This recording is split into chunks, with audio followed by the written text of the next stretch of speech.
കാസർഗോഡ് തൃക്കരിപ്പൂരിൽ മുസ്ലിം പള്ളിയിൽ ശൈശവ വിവാഹം. 16-കാരിയെ പടന്ന പഞ്ചായത്തിലെ പ്രവാസിയായ 28-കാരനാണ് വിവാഹം കഴിച്ചത്. അഴീക്കൽ ജുമാ മസ്ജിദിൽ നടന്ന ശൈശവ വിവാഹത്തിൽ 4 പേർക്കെതിരെ കേസെടുത്തു. വരൻ, പെൺകുട്ടിയുടെ പിതാവ്, ജുമാ മസ്ജിദിലെ ഉസ്താദ് റഹമത്തുള്ള, പടന്ന ഗ്രാമപഞ്ചായത്ത് മെമ്പറും ജുമാ മസ്ജിദ് സെക്രട്ടറിയുമായ PK താജുദ്ദീൻ എന്നിവർക്കെതിരെയാണ് കേസ്.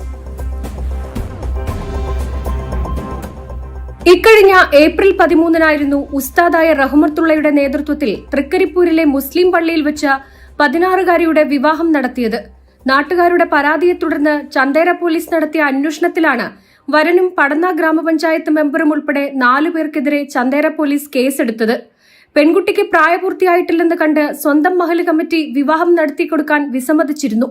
ഇതേ തുടർന്ന് പടന്ന ഗ്രാമപഞ്ചായത്ത് അംഗവും അഴീക്കൽ ജുമാ മസ്ജിദ് സെക്രട്ടറിയുമായ PK താജുദ്ദീൻ അടക്കമുള്ളവരുടെ നേതൃത്വത്തിൽ വരന്റെ നാട്ടിലെ പള്ളിയിൽ വെച്ച് വിവാഹം നടത്തുകയായിരുന്നു. സംഭവത്തിൽ വിവാഹിതയായ പെൺകുട്ടിയെ സ്വാധീനിച്ച് വിവാഹമേ നടന്നിട്ടില്ലെന്ന് വരുത്തി തീർക്കാനുള്ള ശ്രമവും നടക്കുന്നതായും പരാതിയുണ്ട്. സംഭവത്തിൽ ഉന്നത പോലീസ് അന്വേഷണം ആവശ്യപ്പെട്ട് അഭിഭാഷകനായ കുളത്തൂർ ജയ്സിംഗ് ചീഫ് സെക്രട്ടറിക്ക് പരാതി നൽകി. പോസോ ആക്ട് അനുസരിച്ച് ഉള്ള നടപടിക്രമങ്ങൾ നടത്തുവാൻ പോലീസ് ഇതുവരെ തയ്യാറായിട്ടില്ല. പ്രതികളെ ഇതുവരെ പോലീസ് അറസ്റ്റ് ചെയ്യുന്നില്ല. തെളിവുകൾ ലഭ്യമായില്ല എന്നുള്ള നിയമവിരുദ്ധ നിലപാടും നടപടികളുമായി ആയിട്ടാണ് പോലീസ് മുന്നോട്ട് പോകുന്നത്. ഇത്തരം സമീപനങ്ങൾ ഒരിക്കലും നമുക്ക് അംഗീകരിക്കുവാൻ കഴിയുന്നതല്ല. നാട്ടുകാർ നൽകിയ പരാതിയിൽ ജില്ലാ ശിശുക്ഷേമ വികസന വകുപ്പ് നടത്തിയ അന്വേഷണ report Hosdurg first class magistrate കോടതിയിൽ സമർപ്പിച്ചു. ജനം, കാസർഗോഡ്.